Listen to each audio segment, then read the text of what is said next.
Robie. Here. Terry Castanis. Here. Orville Fletcher. Here. Lila Ferris. Here.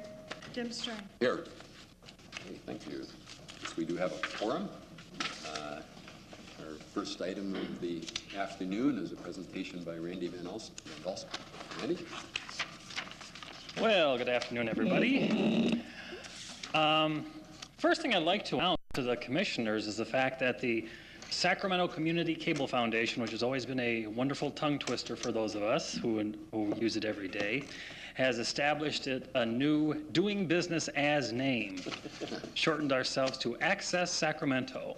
Oh, that's nice. A couple of very important reasons. We needed to get the word cable out of there because all too many people would call us to hook up cable television service. And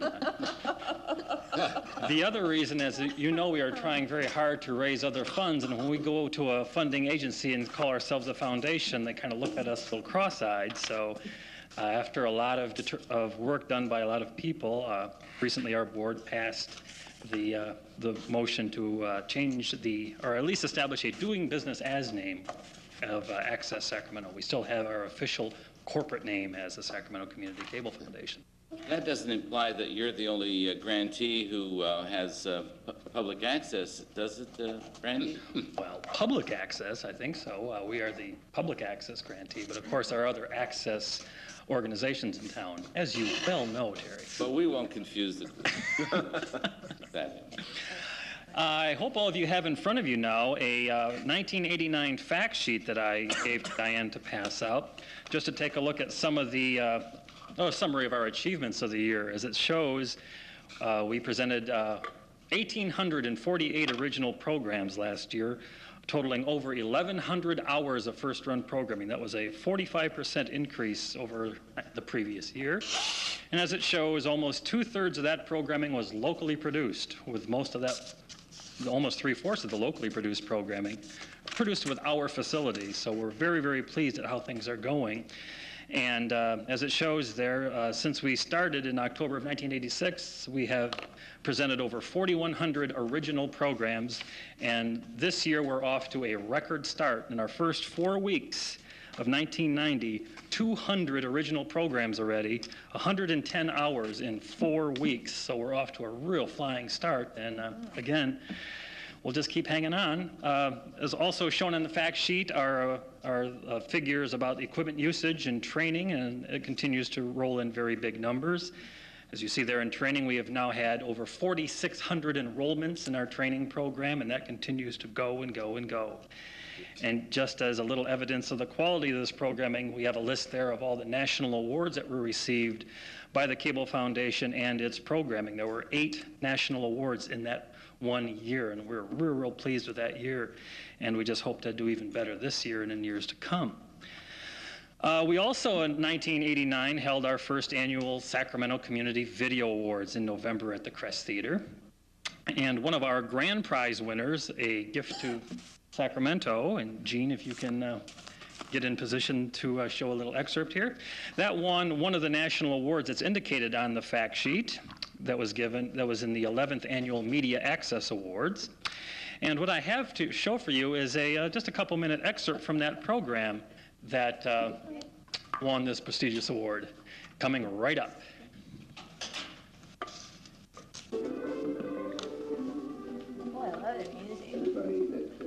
Everybody that exists on this planet the ability to take care of themselves and to be something, and just in what they consider themselves, they want to be able to consider themselves as being productive, at least being capable of managing their own lives.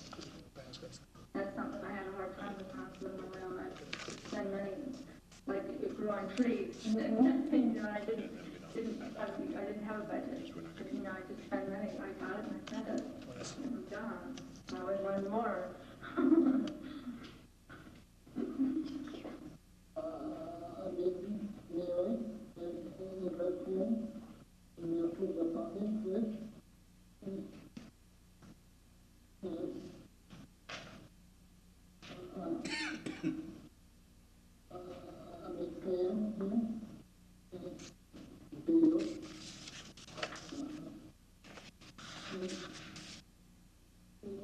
How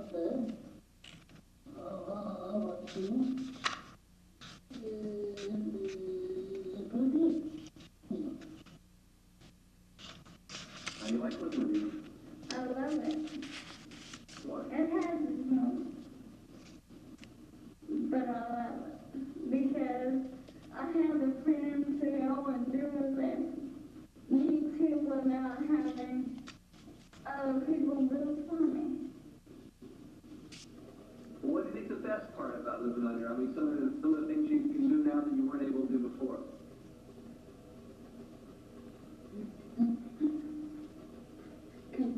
Kids, good day. Okay, I'm going to say you go to the bathroom when you want? That's freedom. That's really is freedom. He really remembers the basics, you know, kids and That program, again, is produced by the Resources for Independent Living, and that profiled a number of their graduates of their training on how they can not be dependent upon institutional living and can live on their own in a group home. And those are a number of the people that are living now independently, and it was just very wonderfully received. On a kind of related note, I'd like to announce to you that there is a service that's been here in Sacramento for the last couple of years called Audio Vision. It's a service of the Unique Services for the Blind. It is a kind of a talking book service, reading the local newspapers, and it's been broadcast through the air on the second audio program channel of KVIE, Channel 6. And they had been transmitting via telephone line to KVIE from their location downtown. Unfortunately, the organization has come on some difficult times and has run out of funding to maintain their operation over at their facility. Therefore, just last week, we entered into an agreement with them to move their audio production facilities into our location at the Coloma Community Center. And beginning yesterday, they, after about, I think about a 2-week break, they were able to reinstate their service, at least to the cable subscribers. One of our cable radio channels that is dedicated to the foundation, or to Access Sacramento now, has been dedicated to that service and will now continue. And we hope that once KVIE gets a cable drop at their new facilities, they will be able to take that signal and again rebroadcast it, so it would not, so it would be available to non-cable subscribers. But it's a very good service.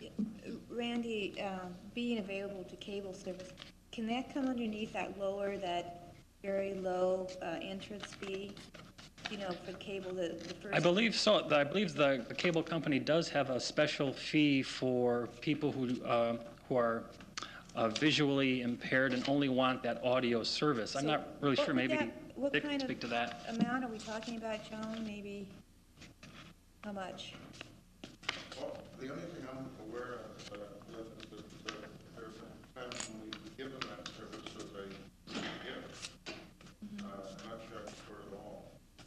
Do you? Yeah, I think these are the kinds of programs that are really reaching the goal of really having public, access. And it seems to me like I'm really pleased, Randy, that you've picked up this program and you can incorporate it somewhat and be a helping hand. Could you come back in this next month and so we can have the details and let's see what it's going to take to make sure that those people who are blind are hooked into the system. I mean, I don't have a terrible feeling about a small fee if it's aligned with cable. I mean, I really don't. I think that's probably appropriate. I'd like to see it not be into a fee, but a small fee. I think that's okay. As long as we get the information to those people who are blind. But that would be, I think, a really good project. If you come back and let's see what we can do here to make sure that we're covering those bases. We have in the past worked with Linda at the Department of Social Services, who is blind herself. And we have been working with her since day one on different projects. She's done a number of things with the foundation, has been in contact with us. And what they have been doing is certifying to us that these people would qualify for a reduction in charges or no installation fee. So there have been, but I need to get the exact details. But That'd be great. Linda has worked with us. Yeah, Linda Bartis. Thank you. Yeah, that's great. Yeah, But I'll get you the details. Yeah, put that on the agenda again. That really meets one of those special goals.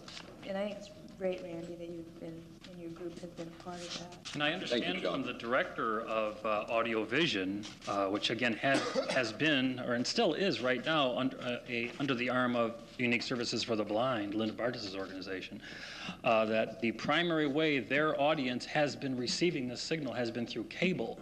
Apparently there have been some real transmission difficulties over the air, and of course the cable feed has been much better. So, and we offer that service both on 89.9 on the cable FM, as well as background audio for channel 63, the public access channel, during the times of the day when it is not showing video programs, but rather the community bulletin board. So we'll keep you posted on that. Also, just a couple of the nice things here. I would like to thank Sacramento Cable for a couple of wonderful cooperative ventures that they've been involved with us lately. Last Saturday, they provided satellite downlink service for the coverage of the extended Black Family Reunion National Conference of Negro Women teleconference. Got all that? This event was held in Washington, D.C. and included participants such as Melba Moore, Ossie Davis, Stevie Wonder, and Julian Bond. And the local chapter of the National Conference of Negro Women met together at the Katy Middle School to watch the teleconference on Channel 63. So they also very much appreciate Sacramento Cable's efforts to make sure that that could happen, because we couldn't have done it without them. And finally, I'd also like to thank Sacramento Cable for providing us used videotape from their advertising operations. Once they're done with that, they've been providing us quite a bit of videotape that we can then in turn provide to some of our community producers who would like just to have some videotape to use as their production footage or for other purposes, and we just, again, follow it right through to them. So that's it for this time, and any questions? Randy, I know we're all proud of Community Cable Foundation here. I'm curious, are these scattered across the country? Are there many like this, and are they thriving as well as we? Well, my understanding, there's about 1,200 different operations like this around the country right now, and it's a real mixed bag. There's a lot of places where it's doing quite well, and other places that are very much struggling through political difficulties. Funding difficulties is always a major, major problem. I think, unfortunately, all too often, there's a tremendous amount of publicity generated by such things as the Ku Klux Klan getting involved in access, and that takes all the headlines, when that, of course, is an infinitesimal part of our operations in these communities across the country. So, again, it's a real mixed bag, but I'm real proud of what this organization's been able to do, especially through all the storms that we've been weathering in the last few years. And again, the attitude, I think, among the community is that we're just going to keep on doing it. If you think last year was something, wait till this year. And they're just really supercharged by what has happened in the last year, and they want to sweep the national awards this year, so we'll watch. Anything else? Any other? Yes.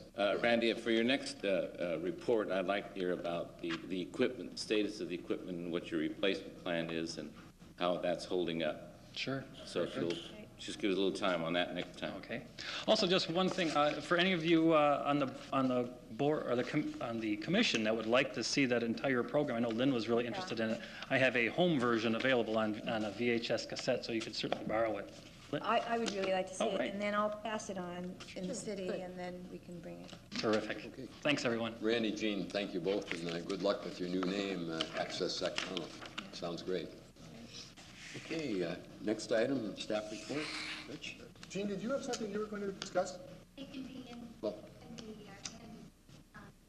okay. We can hear you now if you'd like Public to. time about grantee activities. Why don't you... while my name is hot. I'm Jean Wilcox. I'm from SECC. And interesting enough, you're asking the question about the public access. We have a new program that is premiering Tuesday night from 7 to 8 p.m.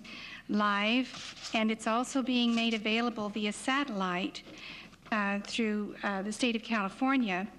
To date, we have had 160 responses from people from Ukiah to San Diego wanting to access this program.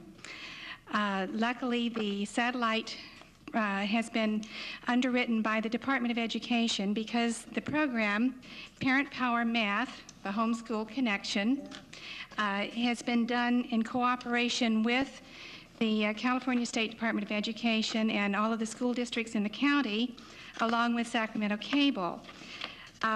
Interesting, the questions that we receive from people in the cable companies is, we have heard about your organization down there. We are so curious. How are you becoming involved with your community?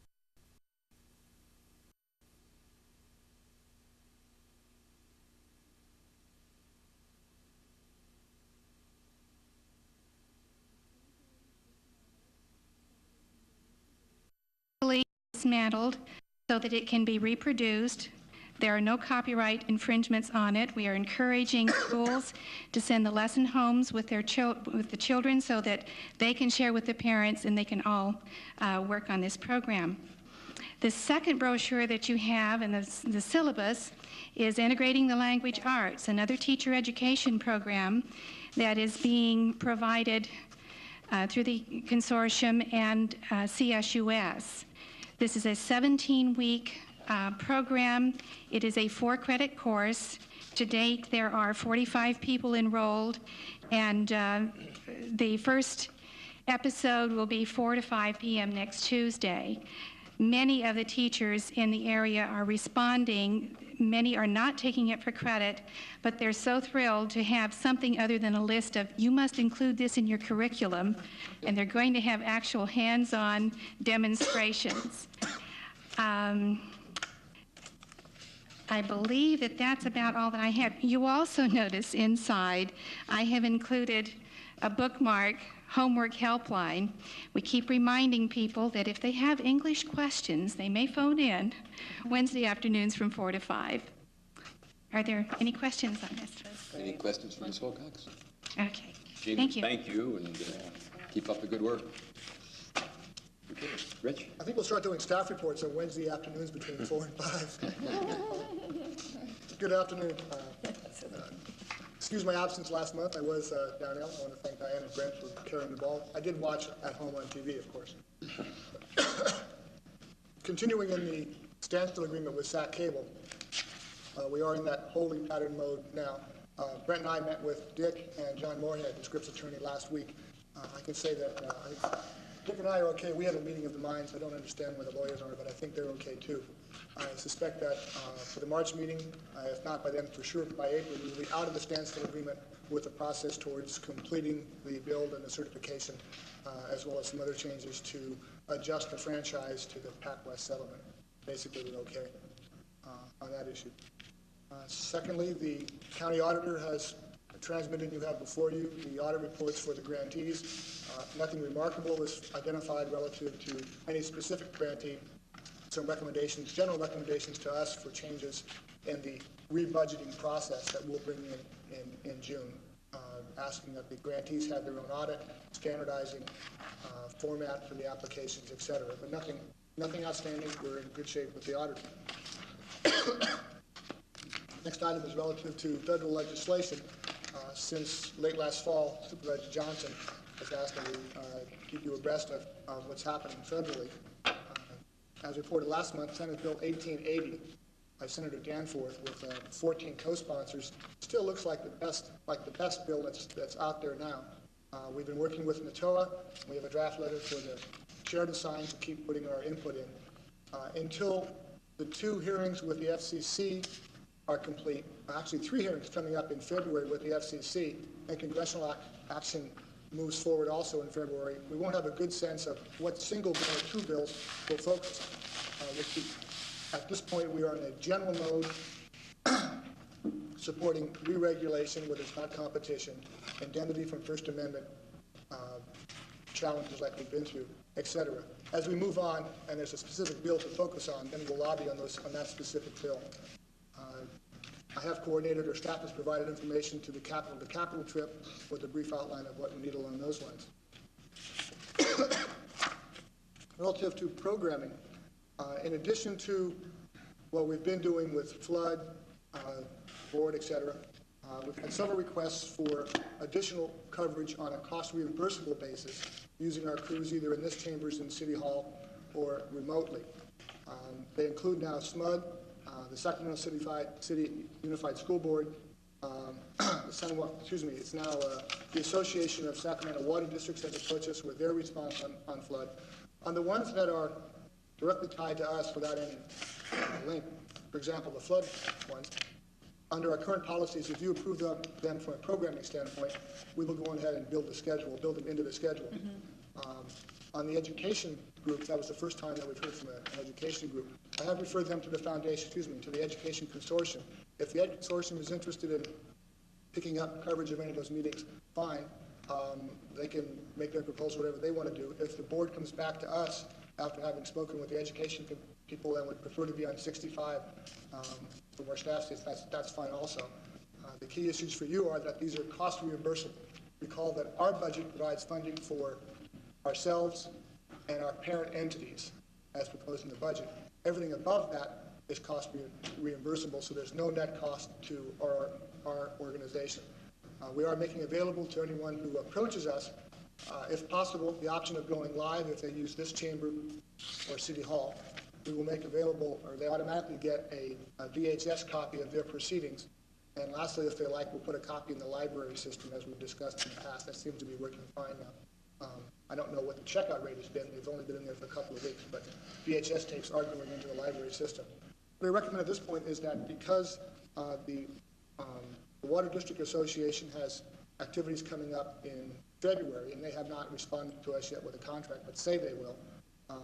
SMUD, who we've done before, has been talking about full-time permanent coverage of all their meetings, that you delegate to staff the authority to execute those contracts on a no-net cost basis to us, providing that you're okay with the programming of those issues. So that's one of the action items, or actually the second action item on Excuse me, Rich, question. Who do you recommend to handle the San Juan Suburban Community Services District? They've approached us, and I believe we should. Rich Muller's bold. It's another.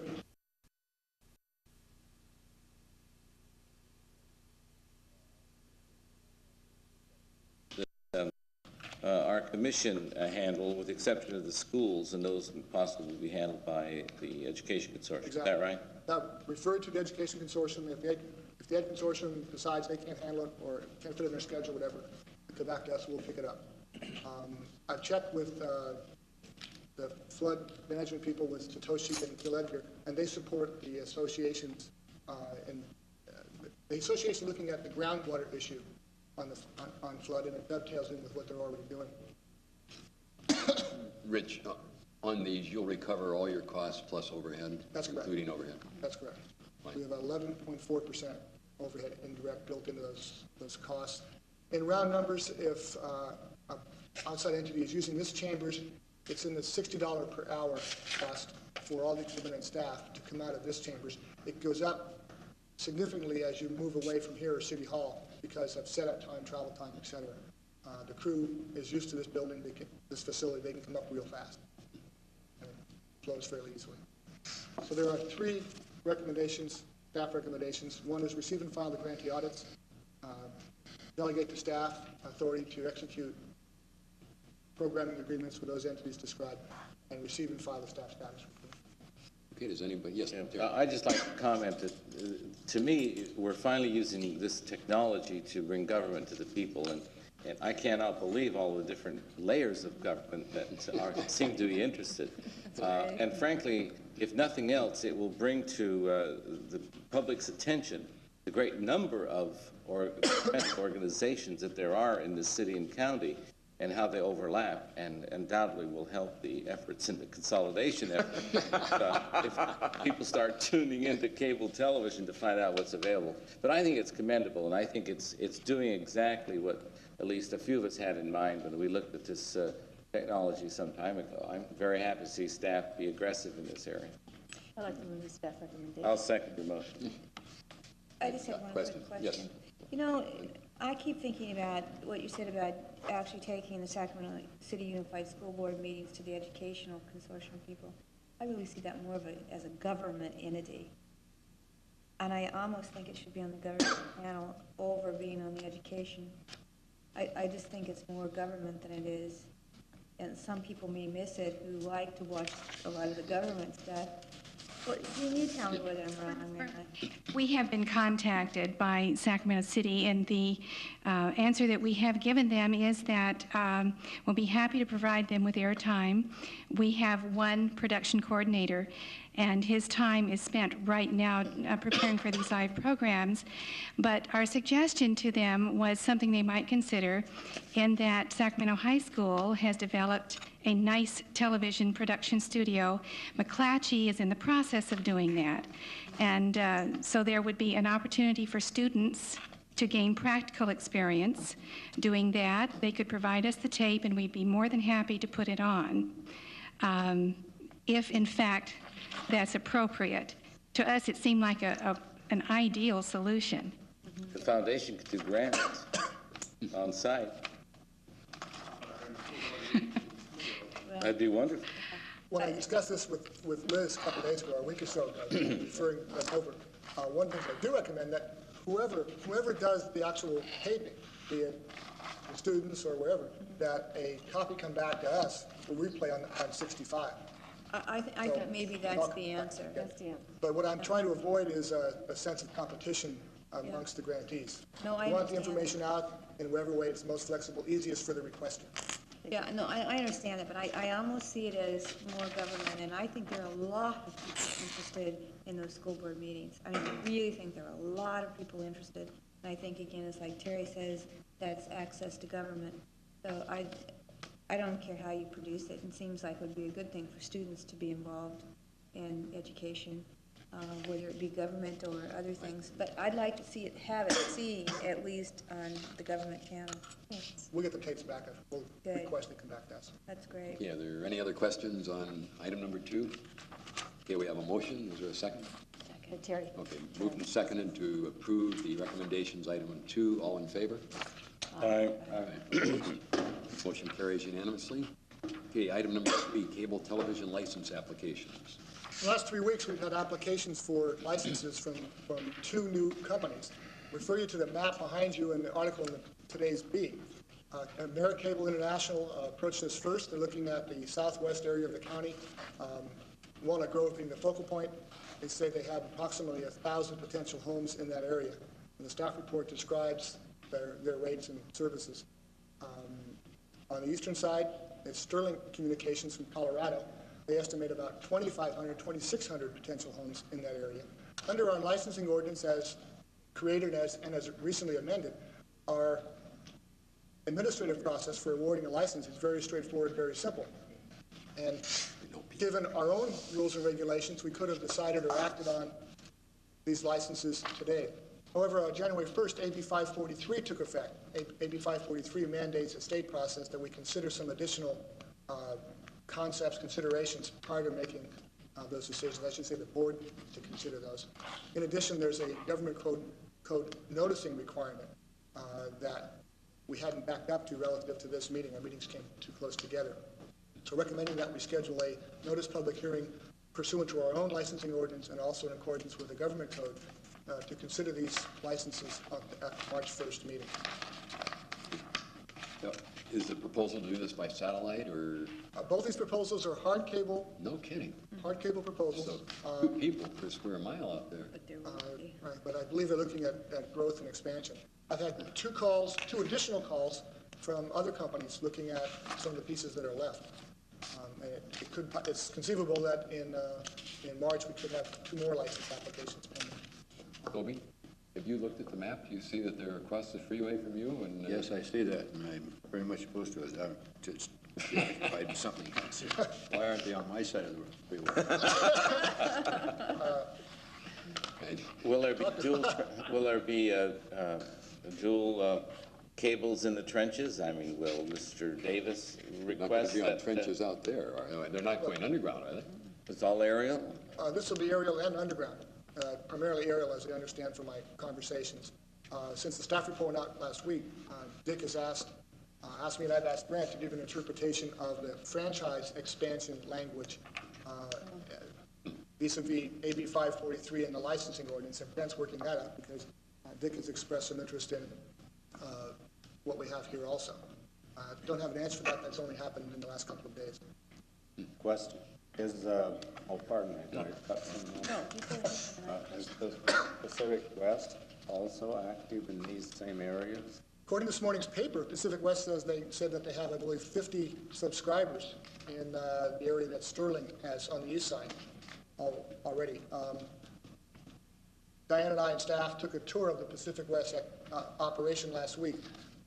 I don't have a feel at this time, nor do I'm not sure they do, where their shadows are in their transmitting system, or how far they can go. But the paper says they have 50 subscribers in the Sterling identified area.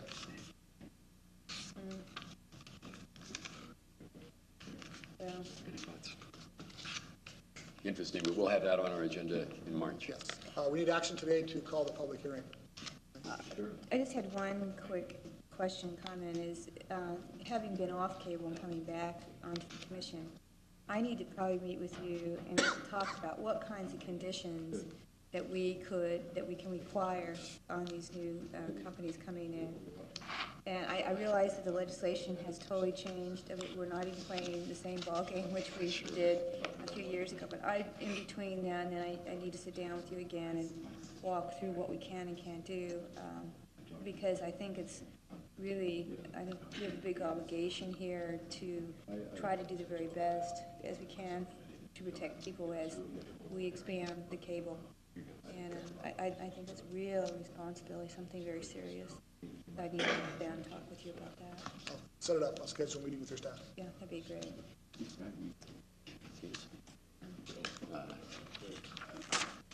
Are there any questions on item number 3, the cable television? What does this do now? Is this locked? And why is it that Dick isn't putting a cable out to Franklin Road, namely 3307? I had some things I had to get out here. I got a little here. I'll address one piece, is that within the franchise ordinance, the requirements are, one, that the initial service area be complete before the automatic expansion provisions take hold. And we have not yet certified completion of the imposed service area from 1982. I believe that can come about in the next 60 days. That's one aspect. And then there's this area of confusion between the franchising ordinance requirements, the new licensing ordinance as amended, and AB 543, which I've sought help from council. Brent may want to comment, but there's 3 things going on, 3 different pieces of legislation that we haven't had time to assimilate yet. Since Who is Sterling? I've never. They're from Colorado. From Colorado. What are They have other systems. I can read you here. They have a representative here today. Thank you. And they're seeking a new franchise in A license. license. Yes. On the east side of Franklin Boulevard. Let me make clear to you, we have, as you will recall, 2 separate regulatory schemes that have paralleled each other since we created the licensing ordinance in July of '87. You have one franchisee, and as of right now, you have one licensee, Pacific West, but you may have 2 more as of the next meeting. Sacramento Cable Television, the Scripps Howard entities, who are your only franchisee, have the right to become a licensee anytime they want to be. They perceive benefits in remaining under the franchise ordinance, and they could go out and serve any of these areas under the licensing ordinance if they want, as a licensee. But as I say, and it's their choice, they choose to approach this as a franchisee. They have now indicated interest in expanding their service area outside the imposed service area under the franchise ordinance. And that is dealt with in the franchise ordinance, but it does allow you folks a very good deal of discretion in terms of the requirements you put on them. And the reason is, much as when we were children, our parents would say you have to eat what's on your plate before you get seconds. They haven't yet eaten what was on their plate in 1983. That is, they haven't yet completed the system, And so the ordinance says that if they come to you to expand the system in this circumstance, you have discretion in terms of what requirements you put on it. I'm going to try to give you a straightforward statement of what it is that you can do. Their councils ask for it, and I'm going to share a copy with you folks as it's written. But that's only if they wish to proceed under the franchise ordinance. So they're free to go anywhere else in the county as a licensee. As a matter of fact, they're also free to convert to be a licensee at any time. So you're going to have trouble keeping the players straight without a scorecard, I think, for a while. As long as there are areas out there, all of these new folks are expressing interest as licensees, not as franchisees. So my first acquaintance with this, due to my own lack, I guess, of reviewing the material until this morning, was I saw it in the paper at breakfast, and then I read it here later in the day. And I really wonder what our time responsibility is. Do we have to make a decision on this immediately? I'd like to know a little more about it prior to the approval being granted by the board or disapproval, whichever it may be. The difficulty you have to bear in mind, Commissioner, is, first of all, we can't decide that today, but this commission has very little power on licenses. That's what I remember. It's non-discretionary. So if they meet the application requirements, you basically, under the ordinance, your constituent entities, of which, of course, you're all members and you've all voted on these ordinances, don't give this commission any authority, and that we all know the background that's led to this point. Right. But you really don't have the discretion to refuse these. As Rich has indicated, there's a new state law adopted, frankly, I think at the behest of the cable industry, which purports to require local entities to place conditions on franchises, but only if the area is already franchised or licensed and served. So since all of these areas are for areas which are not presently served by a franchisee or licensee of the commission, that aspect of the new law doesn't yet apply. But the minute we get to the point where these folks start overlapping, then we will really have a conundrum, and we'll have to address that when a situation arises.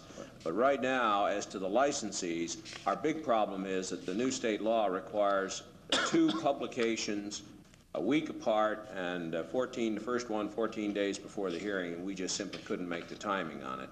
So all we're doing today is authorizing the publication of the notice for the next hearing, but frankly, you're not going to have much discretion as to what you do at the next hearing.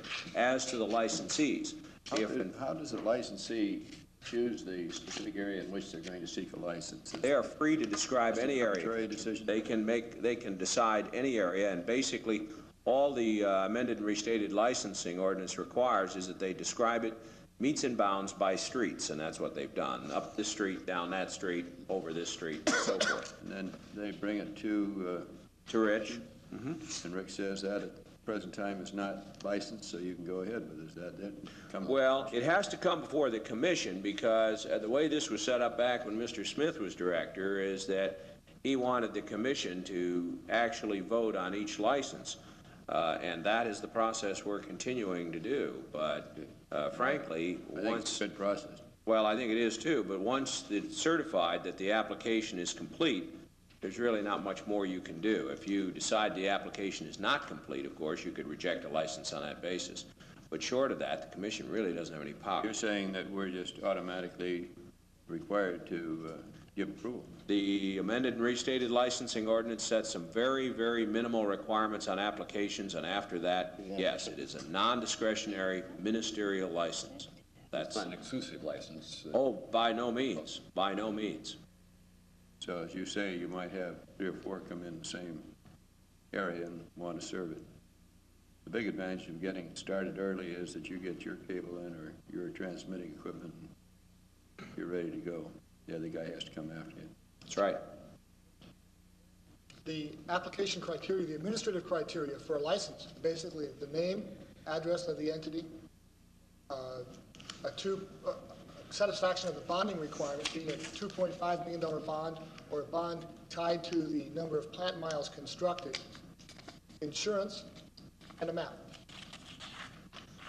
No fees for us? No fees for us. No grantees? No grantees. No grantees.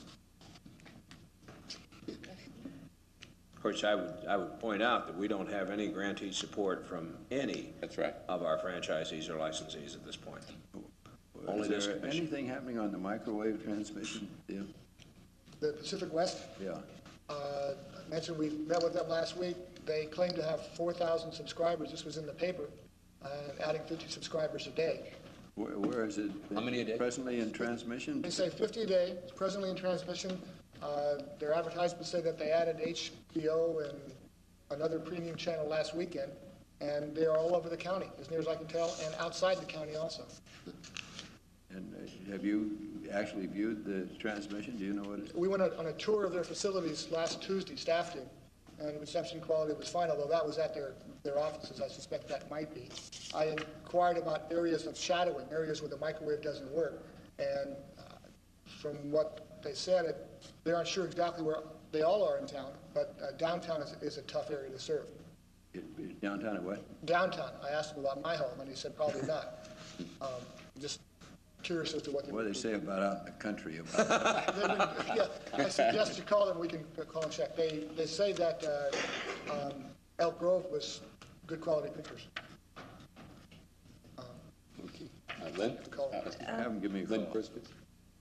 But we still can put conditions in relationship to undergrounding and that kind of thing.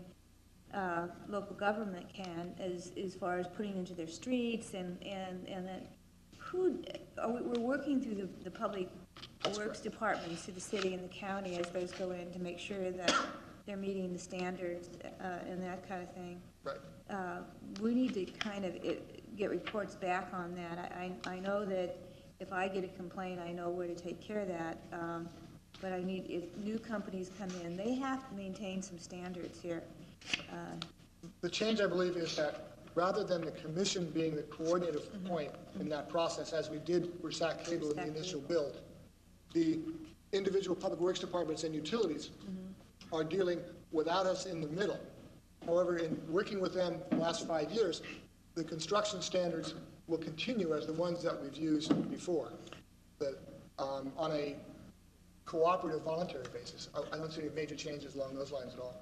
The one thing you should keep in mind about these new licenses, one of the reasons we didn't maintain in the new licensing ordinance the commission role as coordinator, is that there's no longer a requirement that the licensee build the whole area. They can really pick and choose this street, not that street, over here, that house, not that house, and so forth. So the result is that there's really not much of a coordinating role left for the commission in terms of construction. The question I have relates to page 2 of the staff report with the public hearing that we'll have on March 1st. These 8 questions that are on the page 2, these would be the items we'll be considering? That's correct. Staff will provide you recommendations with on each of those. And that's the extent of our authority with these 8 questions? And these 8 questions come from the new legislation, not from our own ordinance. Would you be handling complaints that come in related to these new applicants? Yes.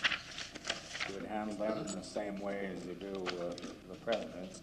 That's correct. With the numbers involved, I don't anticipate a major change in workload. With 3,000 homes passed, that would not, if everybody took cable in those areas, I don't believe we'd have a major change. Although there's apt to be some questions or concerns during the time of construction, just seeing the crews in the yard or on the street. And we can handle that. We're used to that. I move staff's recommendation. I'll second that. Moved and seconded to approve the staff recommendation. Is there anyone from the public that would like to comment on the license applications? Okay, all in favor of the motion, please signify by saying aye. Aye. Opposed? So carries unanimously. Item number 4, Commissioner Toby Johnson requests toll-free telephone access. This resulted from calls that are being made from the Elk Grove area and certain other parts of the county which are in a toll situation when they call to the north side of the American River. I called Rich about this and suggested that I ask it be placed on the agenda. My concern is that it seems to be a little discriminatory that people enjoying the same service have to pay a 20-cent call in order to submit a request for bill or complaint or whatever else it might be, in contrast to those that live on this side of the river who don't have to do that. So my thought was, is there some sort of a trouble response phone or installation that might be able to receive calls from that area so that they are not plagued with this 3 or 4 calls, whatever it amounts to. Who's the receiver that you're talking about, Sacramento Cable or? Yeah, Sacramento Cable. Are you suggesting the commission put the toll-free lines in, or Sacramento Cable? I'm asking for an answer as to how to make certain that people can call in without having to pay a charge. Okay, but would it be Sacramento Cable Commission putting the line in, or would it be Sacramento Cable? I would think it would be Sacramento Cable. The calls are typically directed towards Dick's company because they haven't received, either having a problem with their signal, or they're having a problem with their billing, or having problems of some kind. Whenever they call, it is a charge to them. Rich said there was an 800 number, but The 800 number was a call. Dick, do you want to respond? I think it's an answering service now. We do have some toll-free facilities. From the Elk Grove area, we have an 800 number in effect now. What is that? 1-800-627-8845. Is that also from Citrus Heights, the same number? No. Folsom and Citrus Heights have a local Folsom exchange that is a foreign exchange number that rings at our office, and that's 961-0936 for billing, and 961-0940 for repair. And those are toll-free. Is this a number, Dick, that you keep calling and calling and calling and you get busy signals, or is it one that you should have a reasonable good chance of getting through? Because that's one of the frustrations I think that people experience. They try and try and try to call. The 800 number has a second line with it. The Folsom foreign exchange numbers have a number of lines. I'm not quite sure anymore how many there are. All of our lines have been quite busy, as you know. Last month we ran the biggest media acquisition campaign in our history, and we received almost 150,000 calls and handled about 130,000 of them. But the hold times are still far too long when you do get through. So we've got a generic problem, not just a toll-free busy problem. You're going to get dissatisfaction, and that ultimately people are going to say, take the damn thing out. I heard that comments the other day with regard to a very wealthy customer who thought that, the thing was ridiculous. But I'll talk to these people. I would certainly appreciate it if you could look at possibly extending the number of lines that can be receiving calls to 4 or 5 as opposed to 2. There's a hell of a lot of people out in South County there. More and more we're getting. We will. We haven't looked at this in a long time. I didn't talk to Isla about it, but I'm sure that she's generating certain complaints. She's been gone.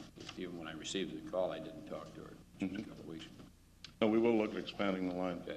Yeah. Dick, are these phone numbers listed in the Sacramento phone book, Citrus Heights phone book? Not all of these are in the phone book, but they appear monthly on the bills when they go out. Oh, they do? To specific areas, yes. Like the 800 number is on the Elk Grove zip code. Is it? Yes. Okay. I'll contact people on All right. Thank you. Thanks, Dick. Okay, anything else on this matter, Toby? No, that takes care of it. Thanks. Okay. Item number 5, the time we'd like to hear anyone in the public that would like to comment on any matter. Here's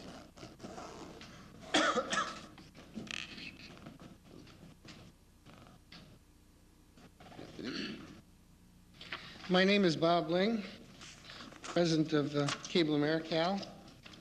Just came here. This is being my last day or week in that role. I'd like to say goodbye and expose you to my replacement. I'd like to thank you for your patience and courtesy in the past. And as that other great California political leader said, you're not going to have Bob Ling to kick around anymore. It's been an interesting 4.5 years, and there being 30 months remaining on our non-compete agreement, That seems like a long time for a person my age. But this past week, Robert Ling Jr., his wife, gave birth to a son, Robert Ling III, so it looks like he'll have a Bob Ling for well into the 21st century. Congratulations. Congratulations, Bob. And again, thank you very much. My replacement is Bob Mulligan, and I think cable will continue to be an interesting issue in Sacramento into the near future. I'm pursuing other First Amendment. I trust that Bob Mulligan has been tutored by Bob Ling, so he should be an interesting addition to our audience periodically. He's an attorney. Oh, God. That makes it Welcome, tough. Bob. Thank you, gentlemen. Thanks very much. Thank you, Mr. Lang. Mr. Mulligan, look forward to working with you. I'm getting an honor going to Lisbon. Excellent. Is there anyone else that has anything they would like to comment on this afternoon? Meeting's Members March of the 1st. Commission? Next meeting is March 1st. 4 weeks. Okay. Okay, this time, motion to adjourn to the next meeting, March 1st. All in favor of adjournment? Aye. Opposed? None? Thank you all.